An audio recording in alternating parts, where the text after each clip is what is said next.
যারা মারা গিয়েছে তারা আমার খুব ক্লোজ। এখানে 3 জন আমার কোর্সমেট ছিল, আমার একজন ক্লাসমেট ছিল, স্কুল লাইফের ক্লাসমেট, একসাথে সেনাবাহিনীতে জয়েন করেছি, এক রুমে থাকতাম। 3 দিন পরে তার রিটায়ারমেন্টে যাওয়ার কথা ছিল। সে আমাকে প্যারেডের দিন চেয়ারে বসিয়ে দিয়ে আমাকে বলেছিল কানে কানে, 3 দিন পরে আমি কিন্তু পেনশনে চলে যাচ্ছি, টেনশন লাইফে চলে যাচ্ছি। হ্যাঁ, সে চলে গিয়েছিল টেনশন লাইফে। তার সাথে আমার কোনো কথা হয়নি। আমার সবচেয়ে ঘনিষ্ঠ বন্ধু, আমার 3 জন কোর্সমেট, আমার অনেক ছাত্র, তাদেরকে আমি হারিয়েছি আজীবনের জন্য। আমি তাদের পরিবারদেরকে কি মানে দিব, সান্ত্বনা দিব? আমি কথা বলতে পারি না তাদের সাথে, চোখ নিচ করে ফেলে। আমি তো সেনাপদ বাহিনীর একটা ঊর্ধ্বতন কর্তৃপক্ষ ছিলাম, আমি তো পারি না তাদেরকে রক্ষা করতে। আমি মনে করি এই হত্যাকাণ্ডের শুধুমাত্র অপারেশন ডাল ভাতের জন্য কিংবা রেশন বৃদ্ধির জন্য হয়নি। আমি মনে করি এটি একটি দীর্ঘদিনের পরিকল্পিত হত্যাকাণ্ড, যার মাধ্যমে বাংলাদেশকে দুর্বল করার পরিকল্পনা করা হয়েছে, একটি দেশের করদার্য বানানোর জন্য। এই পরিকল্পনায় যুক্ত ছিল দেশের কিছু বিশ্বাসঘাতক এবং বাইরের একটি দেশের চক্রান্ত। এই হত্যাযজ্ঞের হাত ধরে এসেছে 5ই মে শাপলা চত্বরের গণহত্যা, ভোটারবিহীন নির্বাচন, শিক্ষা ব্যবস্থা ধ্বংস, বিচার ব্যবস্থা ধ্বংস, আর্থিক খাত ধ্বংস, দুর্নীতির মহা উৎসব, গুম খুনের অবাধ রাজত্ব, রোহিঙ্গা ক্রাইসিস সহ আরও অনেক কিছু, যারা আপনারা জানেন, আমার চেয়ে বেশি জানেন। 17 এবং 18ই ডিসেম্বর এই দিনের যে কোনো একদিন ফজলানুর তাপসের বাসায় একটা মিটিং করে। এর মধ্যে হাবিলদার মনির, সিপাহী সাবাব, সিপাহী মনির ছিল, এবং নির্বাচনের আগে আরেকবার মিটিং করে সুবেদার তোরাব আলী, অবসরপ্রাপ্ত একটি দল, সেখানকার একটি নির্বাচনী অফিসে দেখা করে এবং ফজলানুর তাপসকে নির্বাচনে জিতিয়ে দেওয়ার আশ্বাস দেয় এবং তারপরে বলে যে স্যার, আপনাকে জিতিয়ে দেব, আমাদের যে দাবি দাওয়াগুলো আছে সেটা সম্পর্কে আপনি জানেন, সেগুলো আমাদেরকে পূরণের ব্যবস্থা করে দিবেন। তখন তিনি বলেছিলেন যে ঠিক আছে, তোমরা এগুলো লিখিত দিয়ে যাও, আমি প্রধানমন্ত্রীর সাথে কথা বলবো। তারপরে 28শে ডিসেম্বর নির্বাচনের আগের দিন সন্ধ্যায় দরবার হল সংলগ্ন মাঠে বেশ কয়েকজন সিপাহী পদবীর সৈনিক এবং অজ্ঞাতনামা কিছু বেসামরিক ব্যক্তিবর্গ, যাদের নাম আমরা উদ্ধার করতে পারি নাই, তারা সেখানে একটা মিটিং করে এবং মিটিংয়ের কারণ ছিল যে তাদের সেই দাবি দেওয়া সেটা নিশ্চিত করতে হবে। এরপরে নির্বাচনের পরে 2-3 দিন পরে সেইখানের নির্বাচন অফিসে মানে ফজলানুর তাপসের, তিনি তখন এমপি হয়ে গিয়েছেন, অজ্ঞাত একটা জিগাতলার স্কাই স্টার জায়গায়, ওখানে নির্বাচন অফিস ছিল, সেইখানে ফজলানুর তাপসের সাথে দেখা করে এবং তাদের দাবি দেওয়া আবার পুনরুত্থাপন করে। ফেব্রুয়ারির 3 তারিখ বনানী শেখ সেলিমের বাসায় কয়েকজন ডিএডি জলিল, ডিএডি হাবিব, হাবিলদার মনির সহ আরও বেশ কয়েকজন তারা দেখা করে এবং শেখ সেলিমকে তাদের দাবি দেওয়ার ব্যাপারে জানায় এবং শেখ সেলিম বলেন যে আমি ব্যাপারটি দেখব, তোমরা এটা লিখিত আমাকে দিয়ে যাও। তারপর এর মধ্যেই চলতে থাকে সেখানে উস্কানিমূলক তথ্য, সুবেদার গোফরান সহ আরও বেশ কিছু সিনিয়র জেসিও বিডিআরের ভিতরে বিভিন্ন জায়গায় বলতে থাকে যে তোমাদের প্রতি অবিচার করা হচ্ছে, তোমরা অনেক এর সাথে জড়িত ছিল অবসরপ্রাপ্ত কিছু জ্যেষ্ঠ জেসিও এবং এনসিও।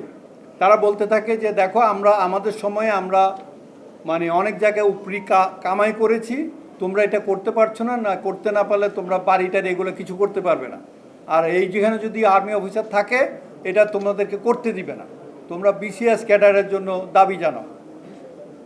16ই ফেব্রুয়ারি মাগরিবের নামাজের পর সদর রাইফেল ব্যাটালিয়নের মাঠে একটা বৈঠক হয়।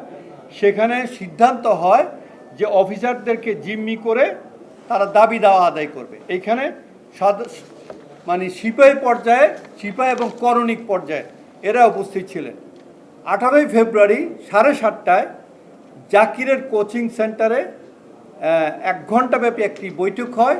সেই বৈঠকে মানে প্রায় 10-12 জন উপস্থিত ছিল। এইখানে বেসামরিকও ছিল এবং সার্ভিং সৈনিকরাও ছিল। তারপরে 21শে ফেব্রুয়ারি জানেন যে কিছু লিফলেট পাওয়া যায়, RSU কর্তৃক উদ্ধার হয়।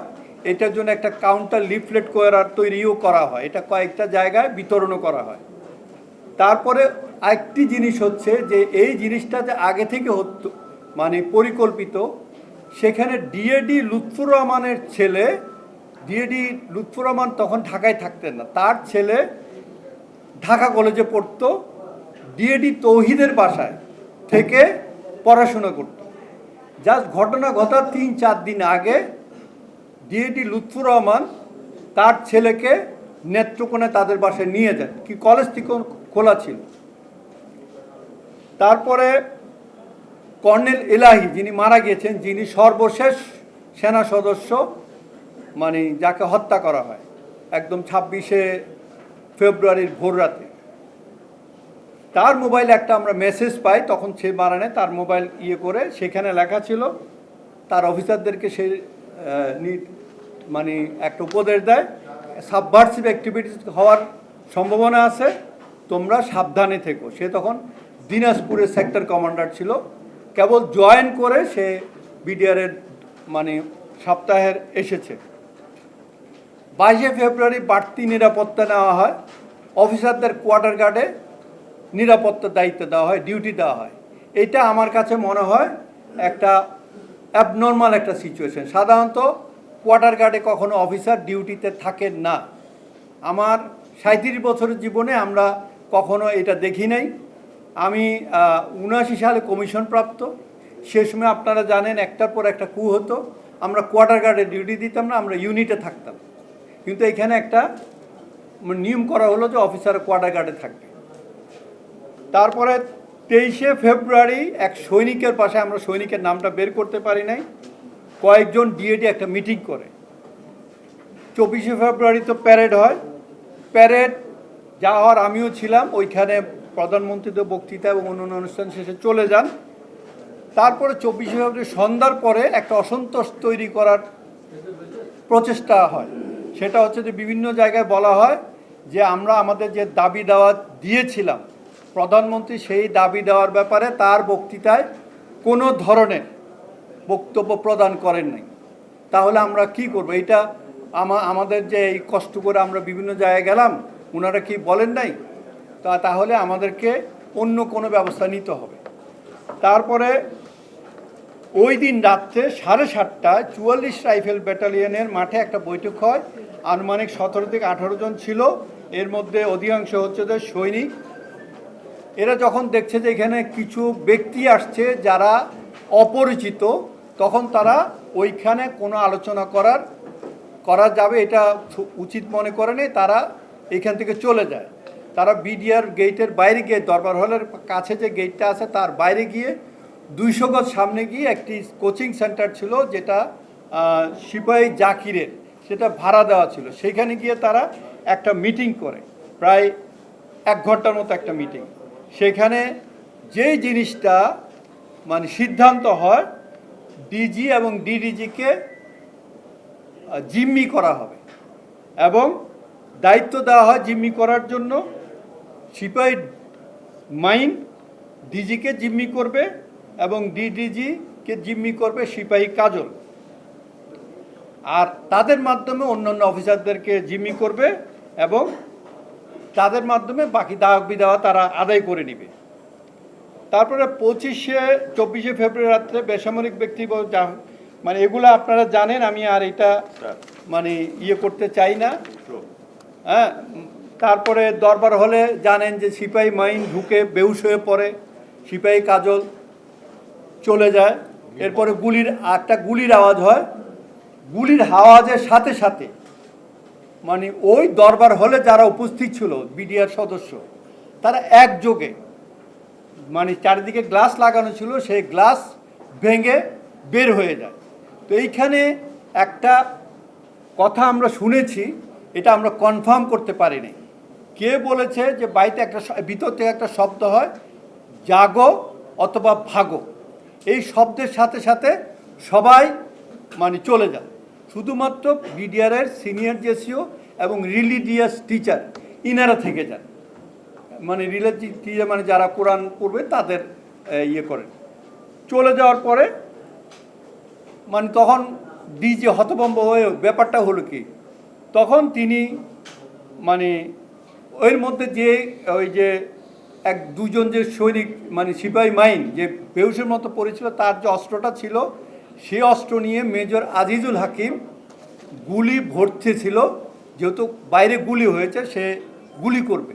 তখন ডিজি বলছে যে ডোন্ট শুট, তুমি গুলি করবে না।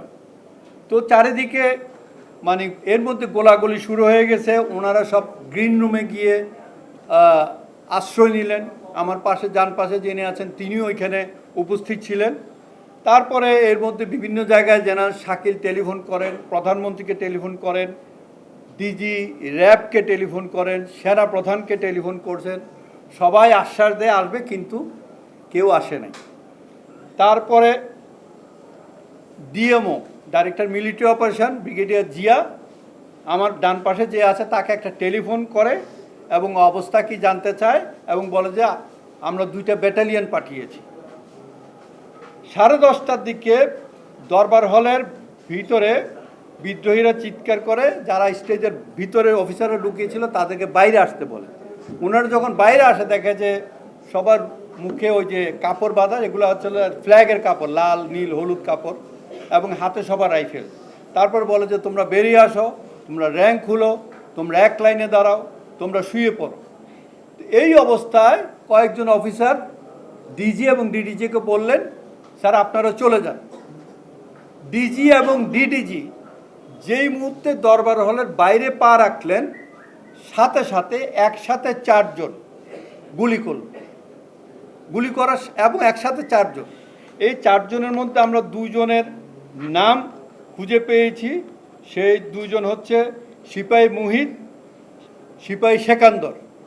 আর 2 জনের নাম আমরা বের করতে পারি নাই। এর মধ্যে একজন সম্ভবত ছিল সিপাহী সেকান্দর, এবং তখনই ওনারা ওইখানে মারা যান। তারপরে এরপরে কর্নেল এলাহিকে টেলিফোন করেন, তারই একজন ব্রিগেডিয়ার ফিরোজ অন্য জায়গা থেকে। তখন ওই মোবাইলটা কর্নেল এলাহির মোবাইলটা ওর কাছে ছিল না, মোবাইল সবারগুলো কেড়ে নিয়েছে। মোবাইলটা ছিল একটা সৈনিকের হাতে।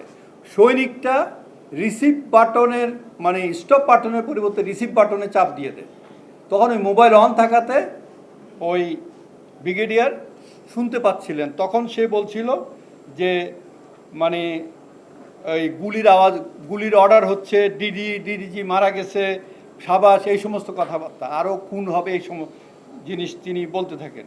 এরপরে আলাপ আলোচনার জন্য কিছু রাজনৈতিক ব্যক্তিবর্গকে পাঠানো হয়, এর সাথে তারা মিটিং করে। তারপরে হ্যাঁ ওই ওখানে জাহাঙ্গীর নানক, তাপস, তারপরে আজম, ওয়ারশেদ হোসেন বেলাল এবং হচ্ছে রেজা, এমপি রেজা, জাতীয় পার্টি, ওনারা সেইখানে গিয়ে আলোচনা করার করেন, তাদেরকে ডাকেন। তারপরে তাদেরকে আশ্বাস দেন দাবি দেওয়া পূরণ হবে।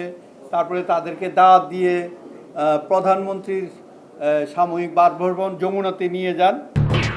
এলো খবরের কাগজ, নিখাত, নির্ভীক, নিরপেক্ষ।